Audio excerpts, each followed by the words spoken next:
এবার 2026 আইপিএলের জন্য কলকাতা নাইট রাইডার্সের দলে লক্ষ্য করা যাবে একাধিক পরিবর্তন, যেখানে ভেঙ্কটেশ আয়ার, কুইন্টন ডি কক সহ মঈন আলী এবং একাধিক ক্রিকেটারকে ছেড়ে দিয়ে নতুন ক্রিকেটার যোগ করতে চলেছে কলকাতা নাইট রাইডার্সের ফ্র্যাঞ্চাইজিটি। তবে ফিনসল্ট আরসিবিতে চলে যাওয়ায় 2025 সালে দেখা গিয়েছে পাওয়ার প্লেতে কলকাতা নাইট রাইডার্সের ব্যাট হাতে লড়াই করতে হয়েছে ক্রিকেটারদের, কারণ কেকেআরের ওপেনারদের ব্যাট হাতে গড় ছিল মাত্র 26.5।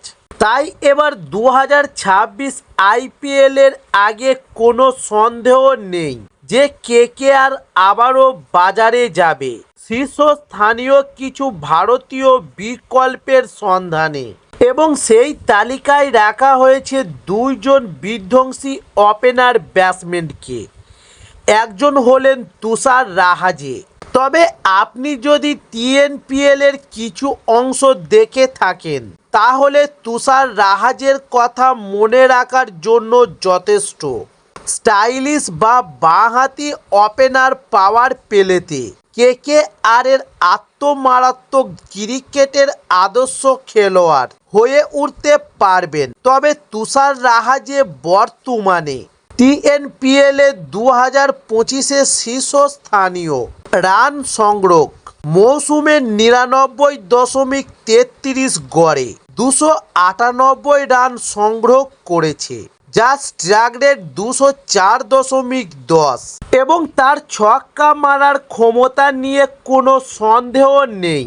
প্রতিযোগিতায় 21টি ছক্কা এবং 39টি চার, যা টিএনপিএল এ 2025 সালে যে কোনো ব্যাটসম্যানদের সর্বোচ্চ বাউন্ডারি। তাই কলকাতা নাইট রাইডার্স এবার 2026 আইপিএলে তুষার রাহাজেকে দলে নেবার চেষ্টা করবে, এবং কলকাতা নাইট রাইডার্স 2026 সালের আইপিএলের জন্য পৃথ্বী সাহাকে দলে নেবে কিনা তা এখনো নিশ্চিত নয়। তবে কেকেআর 2026 সালের আইপিএলের জন্য কিছু খেলোয়াড়কে ছেড়ে দিতে পারে এবং কলকাতার লক্ষ্য হতে পারে নতুন প্রতিভাবান খেলোয়াড়দের দলে নেওয়া।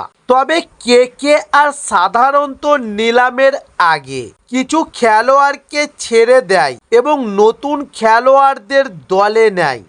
2026 সালের আইপিএলের পারফরম্যান্সের ভিত্তিতে কেকেআর সম্ভবত কিছু খেলোয়াড়কে ছেড়ে দেবে এবং নিলামে নতুন খেলোয়াড়দের জন্য চেষ্টা করবে।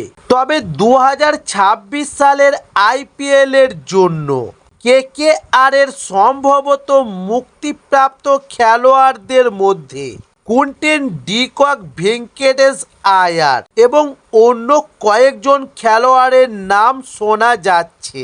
অন্যদিকে পৃথ্বী শাহ 2025 সালের টি-20 টুর্নামেন্টে ভালো পারফরমেন্স করেছে, যা কেকেআরের এক নজরে আসতে পারে। তবে যদি পৃথ্বী শাহ কেকেআরের সঙ্গে যুক্ত হন তাহলে কেকেআর তাকে দলে নেওয়ার কথা বিবেচনা করতে পারে। তবে এটি সম্পূর্ণরূপে কেকেআরের দল পরিচালনার সিদ্ধান্তের উপর নির্ভর করবে।